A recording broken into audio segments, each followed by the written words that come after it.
Okay, we will invite Joel Thompson to appear before council to speak to clause 1, report number 15 from the CAO with respect to the sleeping cabins pilot project update.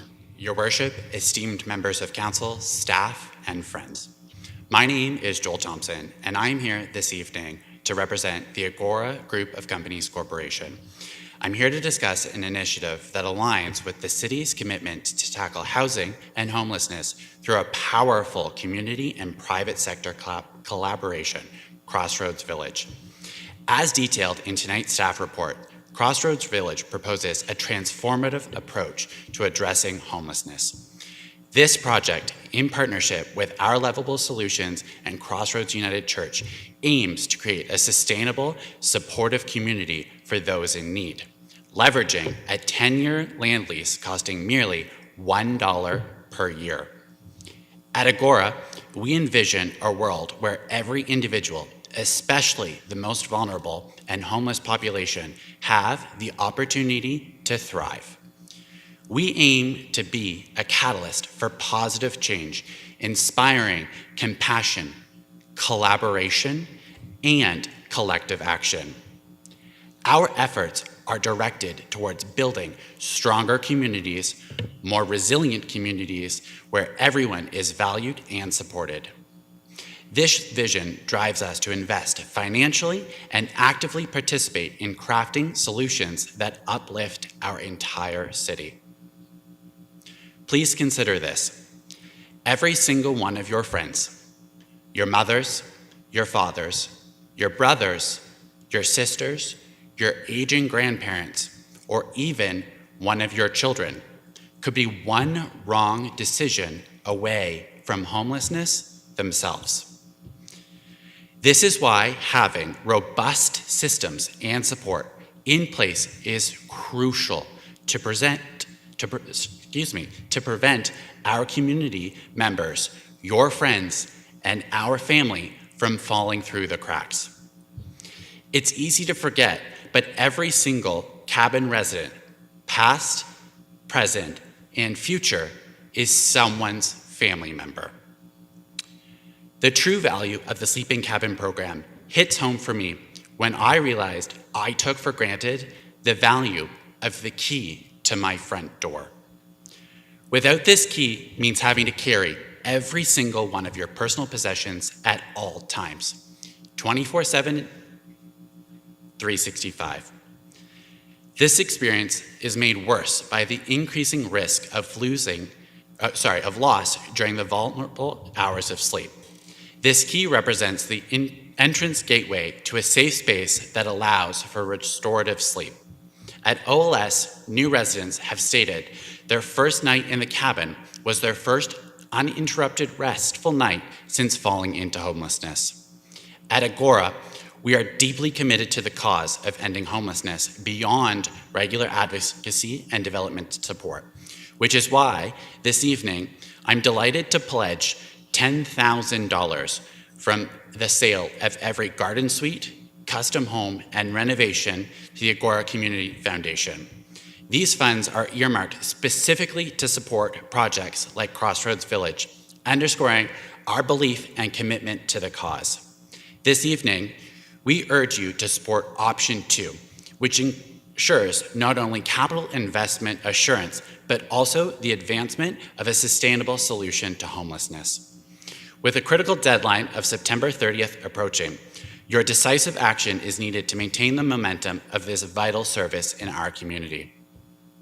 With the uncertain future of the Integrated Care Hub, the upcoming closure of many existing shelters, and affordability and housing crisis continuing to ravage our country, we have yet to see the darkest days as it relates to homelessness. I believe it is important to never say never and leave the door open to future pilot programs and expanded services and partnership opportunities in the future for the betterment of our community.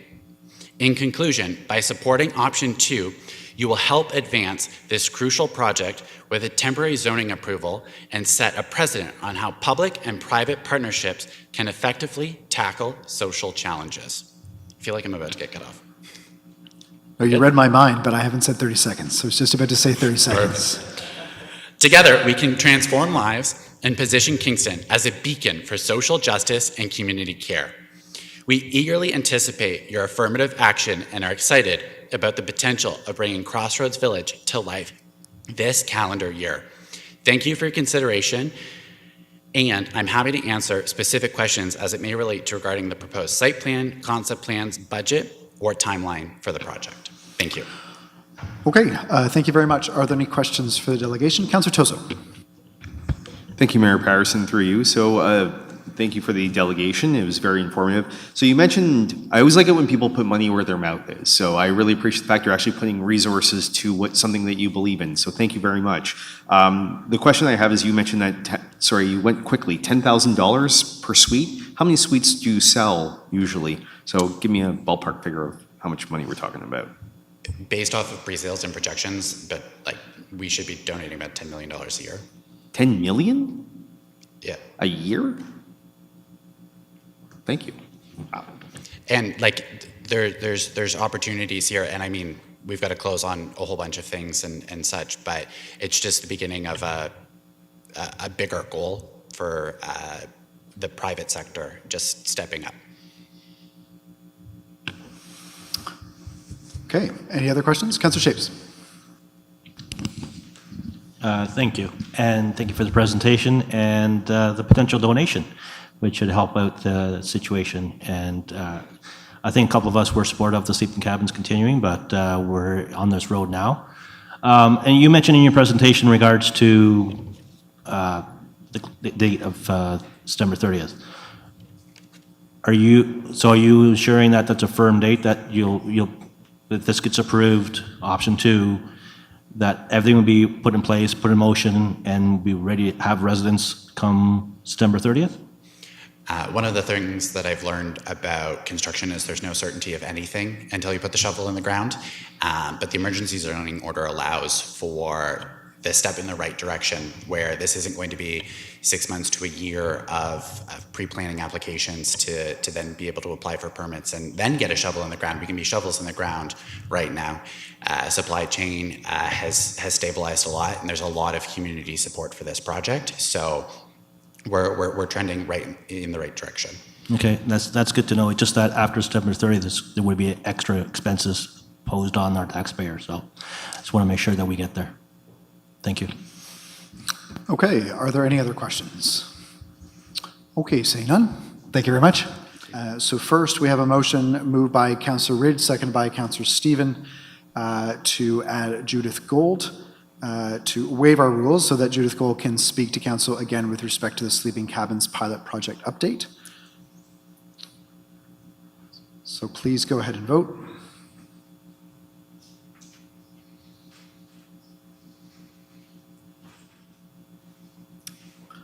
Okay, and that carries. Thank you. Next, we have a motion moved by Councillor Tozo, seconded by Councillor Shaves, that we waive our procedural bylaw to allow Alan Baer to appear before council, again to speak to council with respect to the sleeping cabins pilot project update. So we will call that vote. And that carries. Okay, next we have a motion moved by Councillor Tozo, seconded by Councillor Shaves, to waive our procedural bylaw to allow Holly Ann Meeks to speak to council with respect to the sleeping cabins pilot project update. We will call the vote.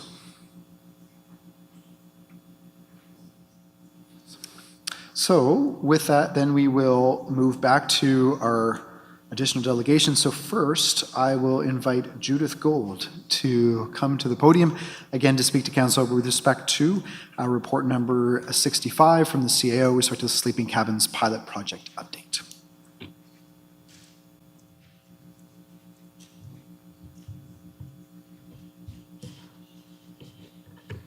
Thank you very much to Mayor Patterson and council for giving me the opportunity to speak.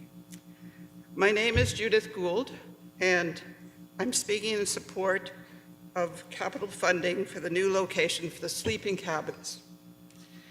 In January 2022, I donated $100,000 to the City of Kingston through the United Way, and It was for the purchase of 6 of the sleeping cabins. And I'd just like to say something a little bit on the record here, that it was my understanding that this was not a temporary project. And in deciding to make the donation, when I met with city staff, they didn't really express that to me. So I guess that was a misunderstanding, I'm not sure. So here's my story. It's not about numbers, and it's not necessarily about statistics.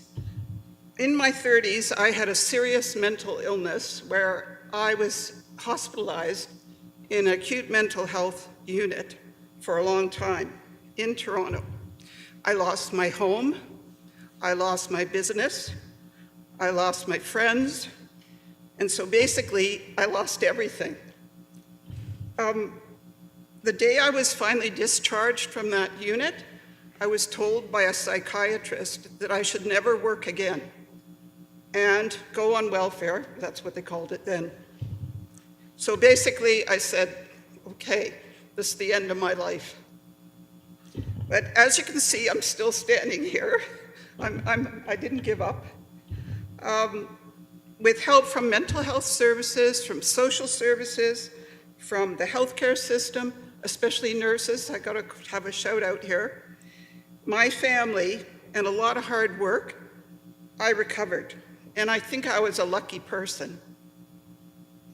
During the next 40 years of my life, I had a family, I had a successful consulting business, I got a graduate degree at Queen's University, and I thrived in an amazing career in healthcare and education. However, one of the biggest challenges that I've faced was the stigmatization from having a mental illness. This is the very first time I've ever spoken publicly about my illness, so it's kind of a big deal. So you can see that I have both a financial stake as well as what I call a compassionate stake in the outcome and the continuation of the Sleeping Cabins program.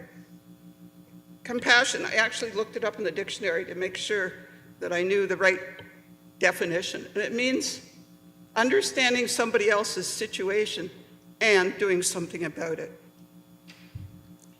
I'm very tired, personally, of listening to how people say the homeless situation is so complicated. I've done my own research on homelessness, and I kind of think it's, in a way, kind of simple. Give people who are unhoused a home. That's the start. So that's what the sleeping cabins do. The program provides homes, but it's just not a home, it's a lot more to the residents than that. As you were mentioning, it's security, it's stability, it's safety, it's comfort, peace, dignity, responsibility, access to services, access to healthcare, and most of all, it's hope that you can actually go from there and transition to a healthy life. I also volunteer. I volunteered for 7 years in the mental health unit and doing a weekly art sessions. And you know the word I hear most there from people? I've met hundreds of patients, and they use the word hope. We hope we can do this. So I think Our Livable Solutions has done an amazing job maintaining the sleeping cabins despite a lot of ups and downs, financial crises, multiple moves, and some biting criticism from the public and other people. That this program cannot be replaced or replicated right now in our city. 30 seconds. Okay. So I would ask, I want to ask that, or just say, sorry, that I don't think anybody chooses to be mentally ill. That's what I know. I don't think anybody chooses to be homeless. So to me, your decision, Mayor Patterson and councillors, is not a decision about an intangible thing. It's about human lives. So I implore you to decide tonight with compassion. Thank you very much. Thank you. Thank you. Thank you. Are there any questions for the delegation? Sorry. That's okay. All right, seeing no questions. Okay, thank you very much, Ms. Gold. Thank you very much. Okay, we'll move to our next delegation. We will invite Alan Beer to speak to council, again, in respect to the Sleeping Cabins pilot project.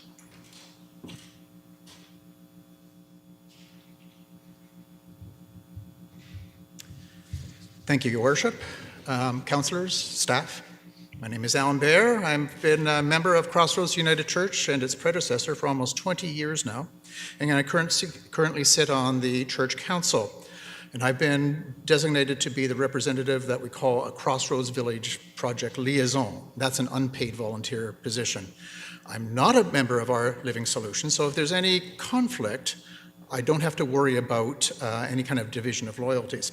So what I'd like to do right now is to provide the Crossroads perspective of what we call Crossroads Village. In other words, why have we brought this what have we brought to the table, and why are we doing this? Now, the church has had a gravel parking lot. You see that, I believe, over my shoulder here, and it's on the left-hand side of the picture that you see here. That takes up, not including the little yellow square there, it actually takes up a third of the overall church property. It extends, from the ridge of trees down to the long line that you see at the bottom. That's a gravel parking lot.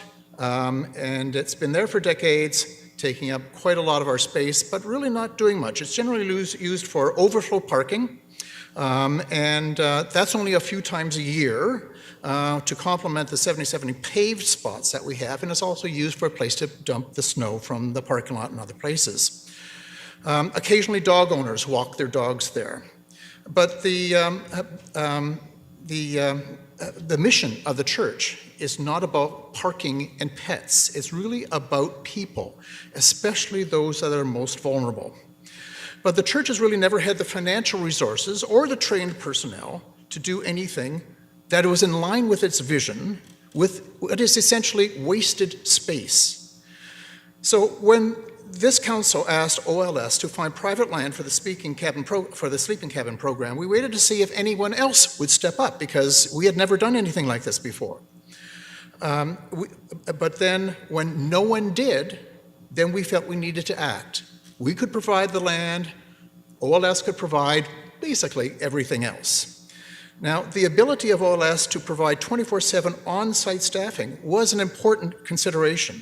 In the past, we've had issues with encampments and vandalism on our property, but haven't had the staff or the training to handle that. Help from an on-site OLS staffing would significantly improve the security, actually, in the whole church area.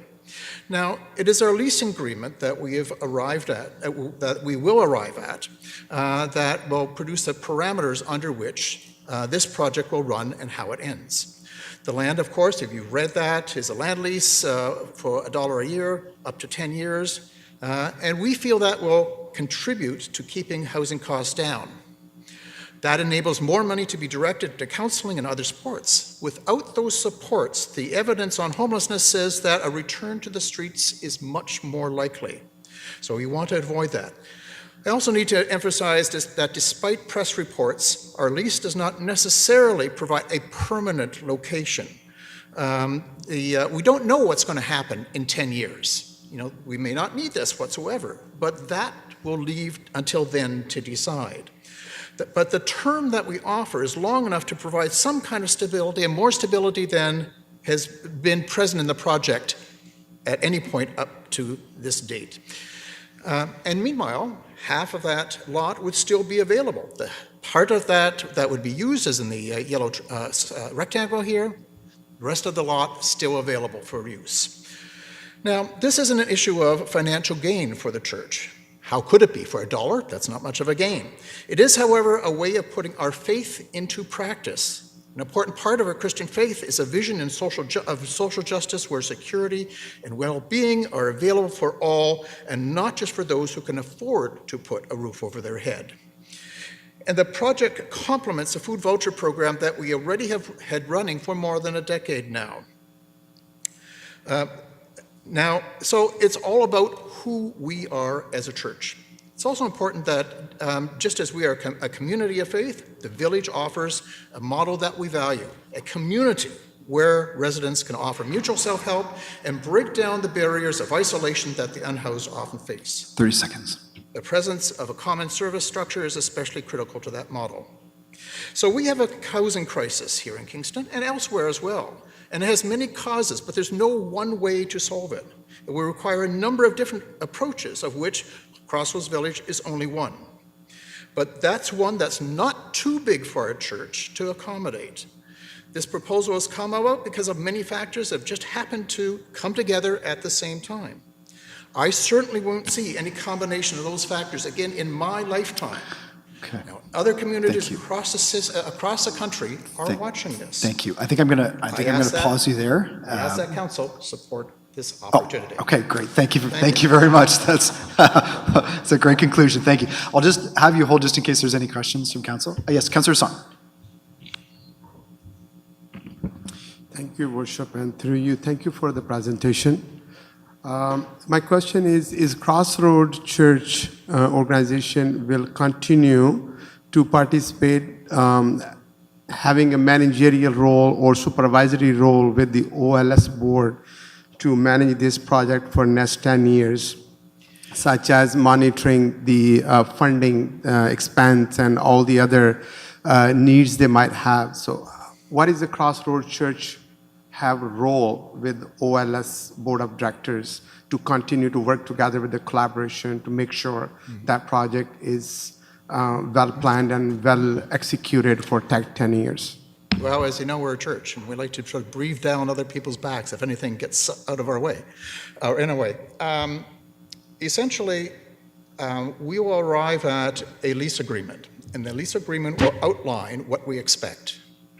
For instance, our anticipation is that there will be 24/7 on-site staffing, and that would be part of the lease agreement. If that somehow disappears, then essentially that's a contravention of the lease agreement, and the lease would have to end, because we're extending the offer of the land on certain assumptions, and those assumptions aren't there, then we can't continue. We do not have the finances to carry on with things like staffing and so on. That's up to OLS to do. And but as I said, we'll be watching that to make sure that that happens. And I have all the confidence that they will. One more question. Yeah. So far, the OLS has been doing a great job. And what I heard from the previous delegation, that is 10 million come in every year. And I hope that project will continue to do well. So what you're saying with the lease agreement, if something happened with the agreement, let's say OLS cannot continue what they promise. So what is your action will be? How are you going to act to break that lease agreement? You will ask them to leave? Essentially, that's what we'd have to do, because we'd have to abide by that lease agreement. Okay. Thank you. Councillor Tozo. Thank you, Mayor Patterson, through you. I think I remember hearing that OLS approached you before, and this time you said, yes, we will help. What changed your mind this time?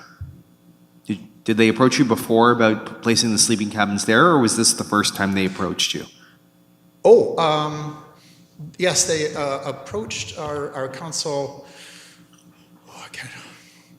9 months ago, I believe, somewhere around there, yes. And at that time, we said no, because the parameters were that it would include this common services building, and a few other items as well, that we said there's no way that our church has, it doesn't have showers, it doesn't have a large enough kitchen facility, it doesn't have enough washrooms, especially while other groups are in the church as rental clients that are also using those washrooms and so on.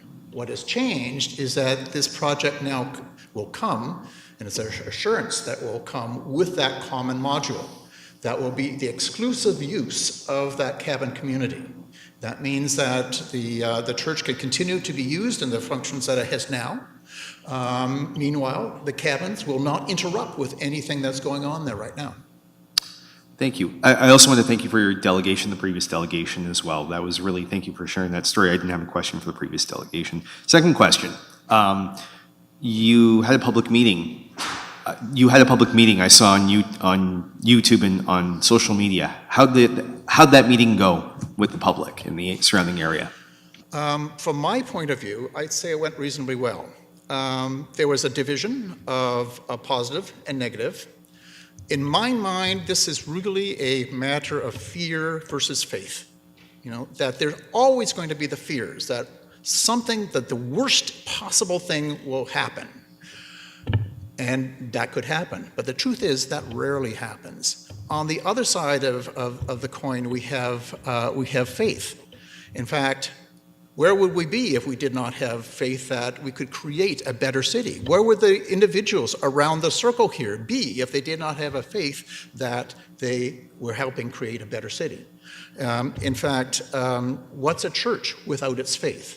That's where we come in, and it's so important to keep pushing this through because we believe this is important enough to do just that. Yeah. Okay. Councillor Chaves. Thank you. And thank you for stepping up and being part of the solution here. Because as you mentioned, and you mentioned before, it takes a village. And being the first, my question is, do you think maybe being the first and setting a precedent, then maybe other faith-based organizations may step up and help out in different areas as well? I think that's, you're right. Being first is always a challenge, isn't it? Because you're jumping into the unknown. I've heard of some instances of other churches now that are beginning to think, not necessarily in this area, but across Canada. Our article about us just recently appeared in the Broadway magazine, which is the national magazine of the United Church of Canada. And I'm sure other churches will look at that and say, maybe this is something that we could do. Because so many other groups and so many other churches always wait for somebody else to be first before they realize that, hey, this is possible. It's being done. So it does provide a very important precedent across the country as well. Okay. Thank you. I just want to put it out there. Thank you.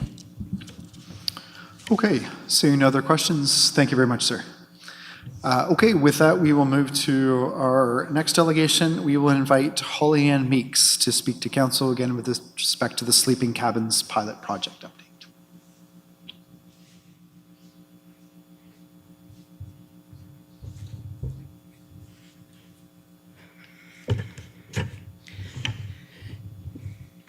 When do we start? Okay. Good evening, Your Worship, councillors, and thank you for allowing me to delegate this evening. My name is Holly Ann Meeks, and I am the president of our Livable Solutions Board of Directors. Behind me is 90% of the rest of the team. I'm here to add to what Joel and Alan have already spoke about and to talk about the community that Crossroads Village will create. OLS actively pursues community solutions which aim to end homelessness in partnership with people with lived experience. Since our beginning, as neighbors wanting to know how we could help the Bell Park encampments of summer of 2020, OLS has bloomed into a thriving, registered, non-for-profit corporation. All members of our OLS board and our staff have a variety of lived experiences which the people we serve can relate to. OLS closely aligns with Mental Health Commission of Canada Guidelines for Recovery and Oriented Practices. We have a transparent, down-to-earth, empathetic approach which fosters community to help our residents overcome stigma, discrimination, trauma, and other obstacles to stability. Instead, we offer hope, dignity, and inclusion. When our sleeping cabin project first was announced to be going to Portsmouth Olympic Harbor, we were faced with many voices against us. I stand proud today to tell you that most of those voices are now our strongest advocates, and much to be the same of those of our Center 70 neighbors. We expect to develop the same positive relationships with our Meadowbrook Strathcona neighbors. Through education, action, community building, and change, not only the lives of our residents, but the minds and hearts of fellow community members. We have collaborated with local groups such as Loving Spoonfuls, Blooms, District Association, Blooms, Lakeside Community Garden, Sharing Center, Portsmouth District Association, the Harbor Community Kitchen, and many faith groups. Our staff and residents help keep the space and those adjoining to us clean and safe, and we're constantly giving back to our community, whether it's cleaning boats, garbage from shorelines, or even just supporting our local gardens and businesses. At Crossroads Village, we anticipate that even more opportunities to contribute to the community and nearby employers. We want to thank all of our supporters, volunteers, community partners, neighbors, the City of Kingston, but most of all, our residents. Because without them, we wouldn't have had the program that we have now, which is embraced by many people in need of homes. Each positive interaction, whether it's just a smile, helps bring hope and resilience to the people we serve. We're looking forward to hosting events and educational sessions at Crossroads United Church, and we're already planning a fun housewarming party with the vivacious Georgette Fry and the Sister Shout Choir, Shout Sister Choir, and we hope that all of you will join us. With the help of Little Forest and Loving Spoonfuls and a generous donor, we will define the perimeter of the cabin area with raised garden beds and trees. Crossroads Village will become a place for many community gatherings and at a location that our new neighbors and the City of Kingston will be proud of. Crossroads Village is a step towards a greater vision to provide diverse solutions to the people we support and help end homelessness. The proposal before you tonight reflects the commitments previously made by Council. As some of you may recall, on May 17th, 2022, the staff was directed to investigate a long-term permanent solution. On June 29th of 2022, Council directed staff to find a second location for additional cabin community. And lastly, on August 9th, 2022, Council approved the purchase of a modular common building for up to $266,000 to support our community in a permanent location. Finding a place to call home for our organization and the residents we support is becoming as elusive as it is finding permanent, affordable housing for our residents. Thank you to Crossroads United Church. The stars have finally aligned, and OLS can prepare to become a more independent, charitable organization, continuing to be useful to the City of Kingston's goal to help and reduce homelessness. And so we ask for to honor your commitments already made and support the city's support in establishing Crossroads Villages. I welcome and encourage you all to ask questions. Who wants to start? Okay, thank you very much. Questions? Councillor Bowman. Thank you, Your Worship, and through you, you mentioned Loving Spoonful, and obviously food security is a big issue as well as, housing. So I just noticing from the previous delegation, the amount of space that's there. Is there a concept here to bring in some community gardens that would be worked by the tenants there as well? Absolutely. So that is part of the raised garden beds, would be essentially to have those community gardens. So not only will our residents be able to use those, but the hope is that the whole community will be able to use them. And so what might start small, we're hopefully the goal is to grow big. Amazing. Thank you. Councillor Son. Thank you, Worship. And through you, since the OLS was formed and started working to this direction to provide house to unhoused in our community, you guys have been doing a great job, and City Council, and as a resident, Kingston, I appreciate that. Now, at this time, what we are sitting today and discussing all of these possibilities, you guys or OLS has a great opportunity to working with two good organizations, Crossroads Church and AGNOR, whatever the community association is. What is your plan to make sure this collaboration is in good condition and continue to work so we can continue to work together?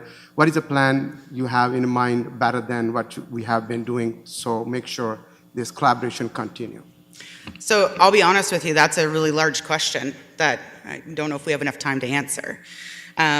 So obviously, as a board of directors, our goal is to make sure that we're mainstreaming everything, right? So obviously it's communication. It's communication with Joel's group, it's communication with the church, it's communication with our staff, it's communication with the board itself, but it's also communication with the community. And we have very strict guidelines that we do follow and different policies and procedures that we have in place to ensure that this is a successful thing, right? We have been working for the last almost 3 years, to build what OLS is today. And it's only a stepping stone to what OLS can be going forward.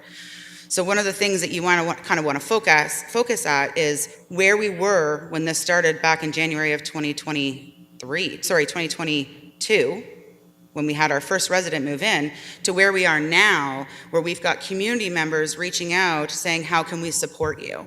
How can we move forward, right? We now have a church willing to give us land at $1 a year to make this, because we've proven it to be successful in many more ways than just homelessness, right? In order to take somebody off the street and move them to permanent housing, they have to have stability, something that our people and our residents have not been able to achieve sometimes living on the street, right? So it's not a quick transition to here's a key to an apartment on Bath Road. It's how do we get those skills? How do we get those things that we need to be successful? How do we build stability inside a permanent location with Crossroads Village to help our residents gain the skills and the confidence that they need to move forward? And that's how we're going to move forward. I could go on forever, but I just wanted to point those points out. Councilor Tozo. Thank you, Mayor Patterson, through you.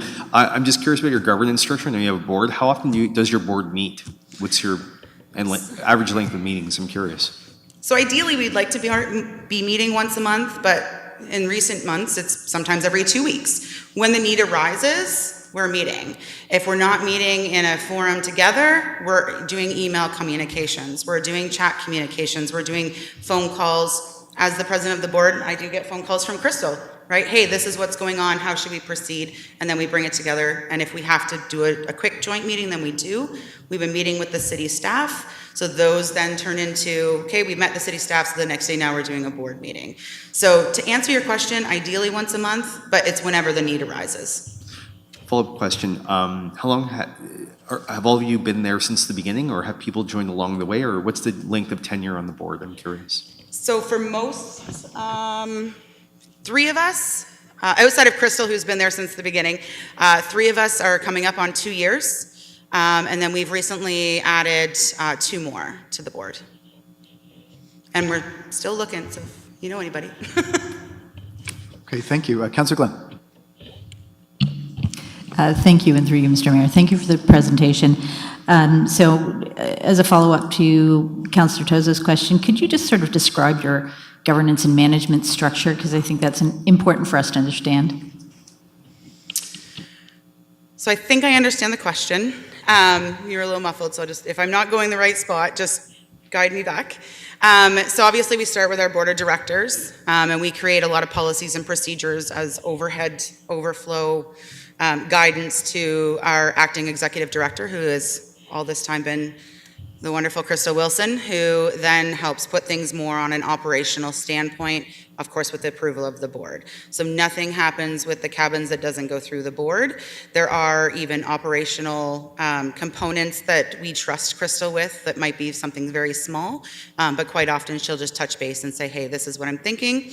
But we have policies from incident reports to how our staff are handled, how our policies around mental health and different organizations that we bring in, to volunteers having to follow some guidelines, and we have recommended courses that we also encourage them to look at and read as well to ensure that they're the right fit. Okay, and my second question has to do with the services that are being provided, and basically who's providing those services for your residents. So there's a multitude of different services that we offer, and sometimes it's as simple as just helping someone fill out their birth certificate, and so that would be done by our care coordinators, like their birth certificate application to get it. We also have support from, and if I forget any, Crystal, please step in and remind me, but we also have support from Trellis. We have support from, and now I'm totally blanking out. So we have our dental fund. service that we offer. We also offer bereaved families service that we offer. Life skills, we also offer different training courses to our residents as well. Some of them even have done the first aid and CPR course. We also offer job skill building. What else am I missing? Yeah, I'm going to let Crystal finish this one because I'm probably going to forget a bunch of them. So our job and our role is to move people, transition people to permanent housing, and hopefully they stay there. So what we try to do is create a team of service providers in the community who wrap around the person and travel with them once they get housed. So that's our goal. We don't provide on-site counseling from OLS's perspective. We engage with Street Health or AMHS, or right now we're working with a psychotherapist because we haven't been able to find certain expertise in the existing service providers. So we're working with a psychotherapist and an Indigenous healer from Tyendinaga to get the supports that some of our residents need. So we seek out support depending on what each individual requires, and then it's absolutely individualized care. So hopefully our goal, as long as everybody's cooperating and playing well together, they have a team to go with them to housing so that they're well cared for once they go to housing. And it absolutely depends on each person's needs. Sometimes it's working with a parole board, some things are POs, and sometimes it's working with Queens Legal Aid, Family Law Clinic at Queens, the Kingston Community Legal Clinic. It just depends on what each person needs. Wait, thank you. Councillor Amos. Thanks, Crystal. Thank you, Mayor Patterson, through you. The Ontario Not-for-Profit Act brings forward all charities, nonprofits have to have their bylaws in compliance with their mandate by October 19th, 2024. Has your organization aligned with the ONCA legislation? Yep, absolutely, and has been for quite some time. Okay, so your bylaws are in alignment, your terms of references are in alignment, your letters patents are in alignment? Yep, they're all available if you'd like to see them. Awesome, thank you. You're welcome. Okay, seeing no other questions, thank you all very much. Thank you. Okay, so we will reconvene, picking things up back at report number 65. Report number 65 from the CAO. Moved by Councillor Boehm, seconded by Councillor Osterhoff, that report 65 from the Chief Administrative Officer consider, be received and considered. Okay, so we have the One Clause Sleeping Cabins Pilot Project update. Again, I think you guys know the drill. It's a consider report, so I'll look to a councillor to move one of the first two options. So Councillor Stephen, I see your hand first. Thank you, Mayor Patterson. I'd like to move option 2, please. Okay, is there a seconder? Seconded by Councillor Tozo. Okay, so option 2 is now on the floor. And Councillor Stephen, you have the floor. Fantastic, thank you. This is exciting to talk about Crossroads Village. So I know for the OLS community, back when it was in November, I believe, but when council decided to wind down the program, that was a bit of a surprise, and it felt kind of like a door was closing, I think. But you, I'm sure, are familiar with the song lyric, every new beginning comes from some other beginning's end, if you're a Semisonic fan. But truly, a window has opened, right? And we needed that first thing to happen for the second thing to happen. And so sometimes you can't see it at the time, but I think we're exactly where we're meant to be. And what's interesting to me is that this window that's opened has supporters outside looking at you, and some of them are holding big checks and bags of money, and that's excellent because it's exactly what you need in order to keep going. So I'm really happy to support option 2. I do have one small amendment that I'd like if the clerks could please bring up. Okay, so I'll just pause there. So we have a motion to amend, moved by Councillor Stevens, seconded by Councillor Shaves, that would amend Clause 1 to delete community gardens and insert land servicing the purchase of an additional cabin and necessary retrofits or repairs to the existing cabins, excluding any cosmetic improvements to the existing cabins, following the word ramp, so that it reads as follows: that council approve up to $350,000 to be funded from the Homelessness and Housing Reserve to support capital development expenses such as the common amenities building, accessible sidewalks and ramps, land servicing, the purchase of an additional cabin and necessary retrofits or repairs to the existing cabins, excluding any cosmetic improvements to the existing cabins.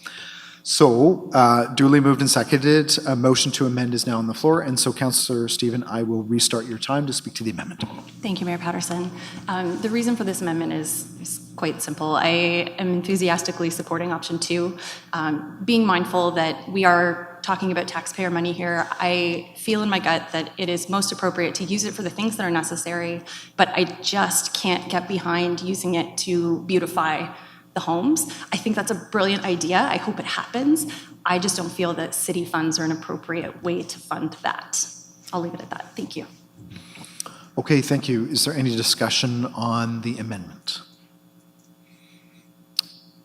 Okay, we will call the vote on the amendment.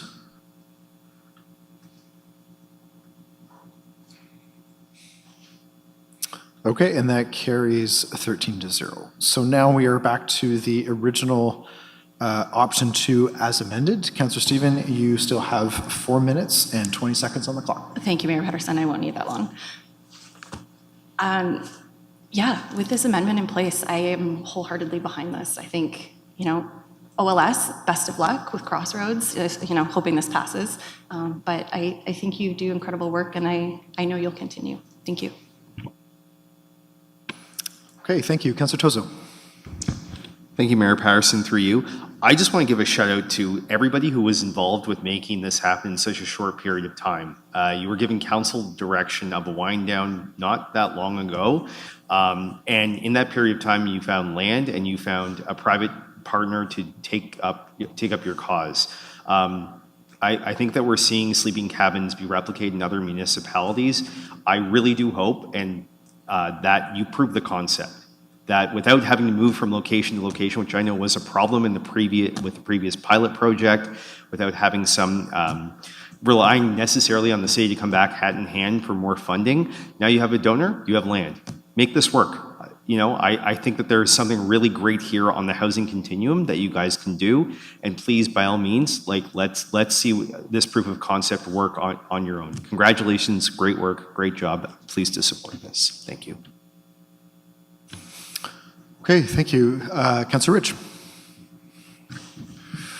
Thank you, Your Worship, and through you, I just want to, so when this vote came to council in November, one of the things that I said was the deficiency in the original program was the fact that I had to move from location to location, and that lack of permanency inhibited the ability of the program to be as effective as it possibly could. And so now that we have reached this endpoint where there's a final location, we're talking about beautification, we're talking about all these other pieces that can now be put into place to help the residents of this project feel like it's their home. I'm really happy to see that we've gotten to this, and that there was, and as others have said, to acknowledge all of the hard work and passion that have gone into it, both from OLS and also from city staff as well, in terms of what's been going on in their work with OLS. So yeah, wholly happy to support this, and wishing them all the best of luck. Thank you. Thank you. Councillor Sun.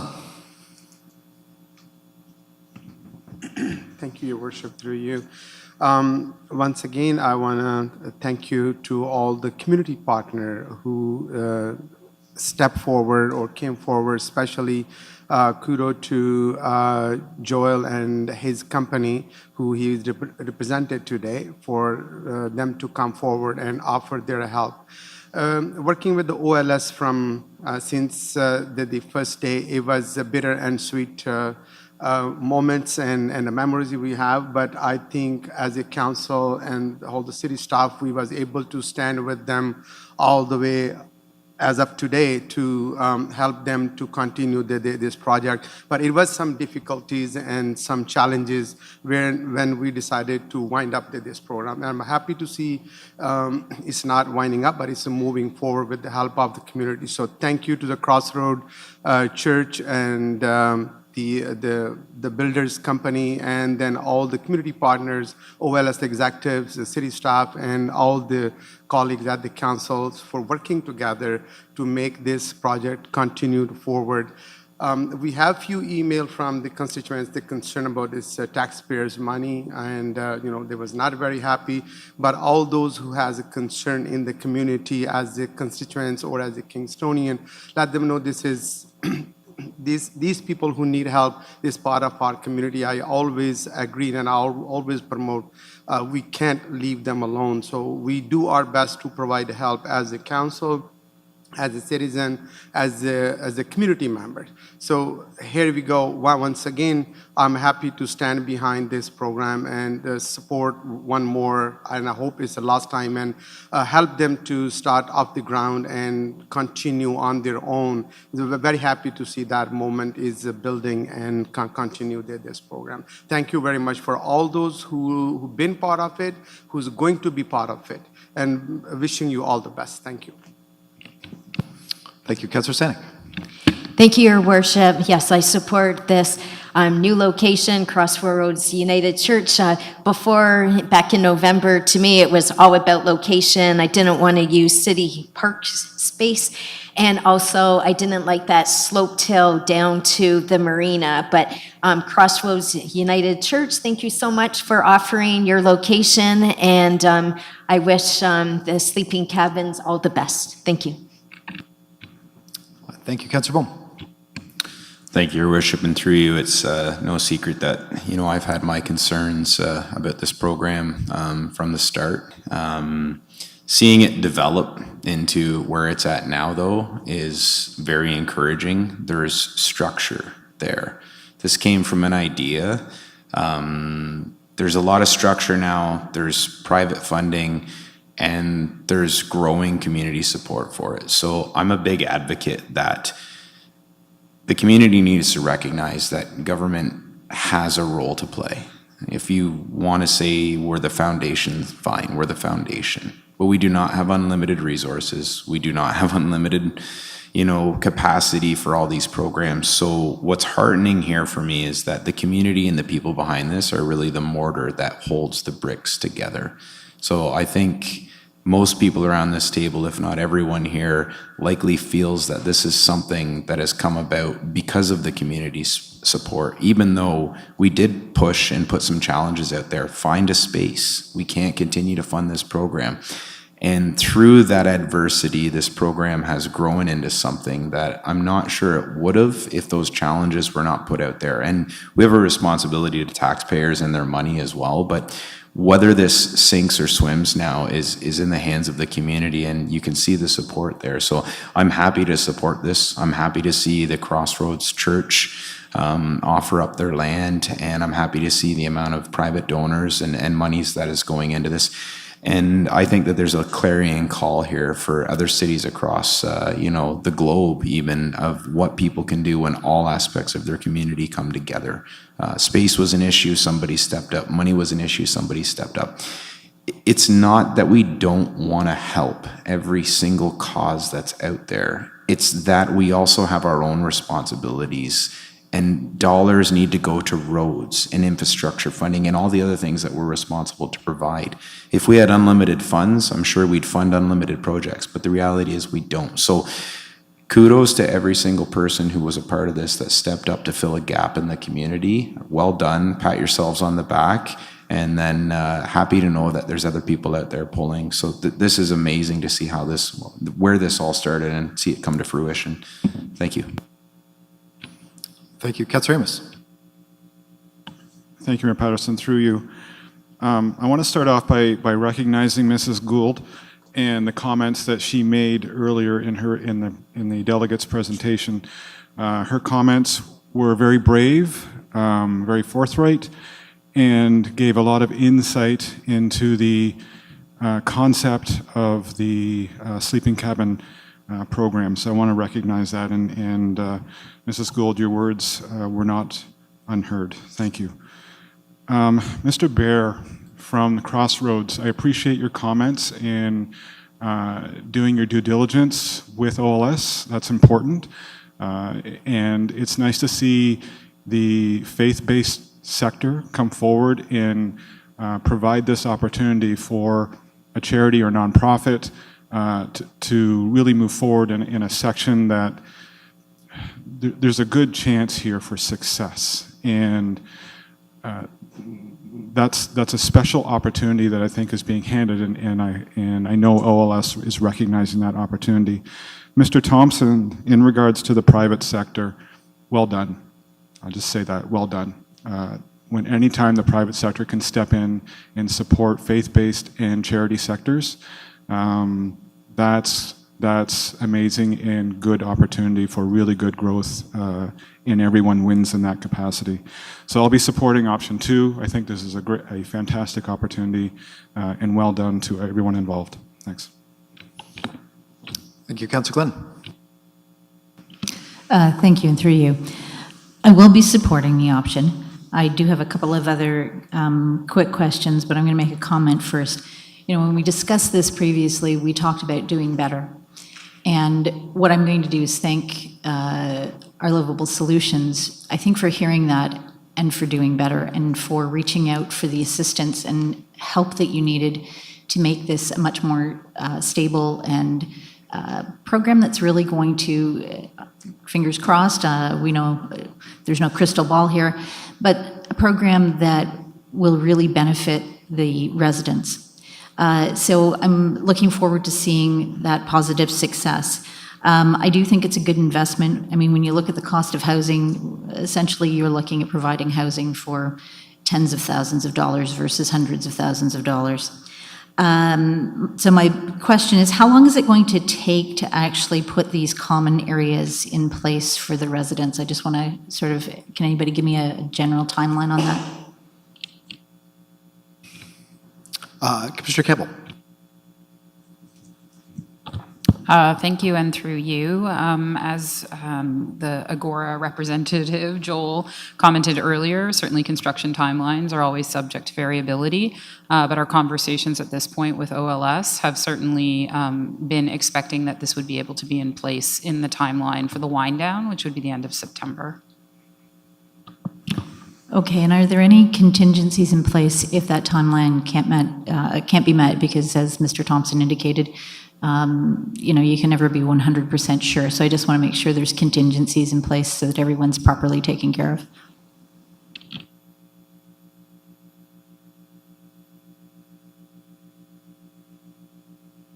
Commissioner Campbell, go ahead. Thank you, and through you, I'll start, and if CAO Hurdle has anything to offer.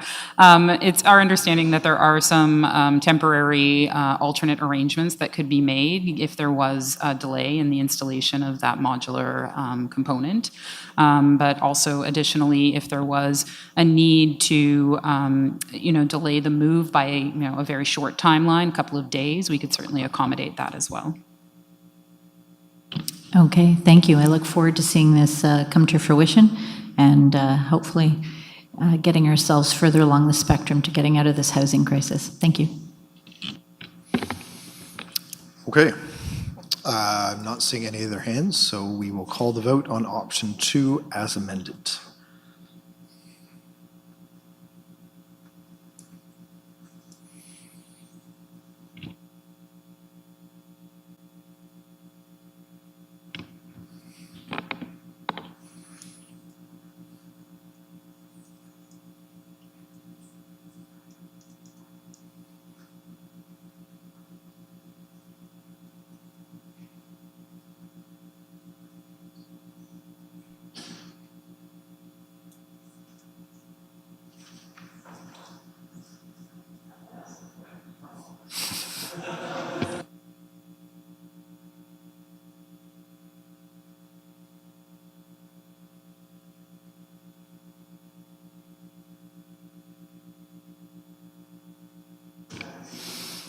Okay, that carries by a vote of 12 to 1. Councillor McLaren opposed.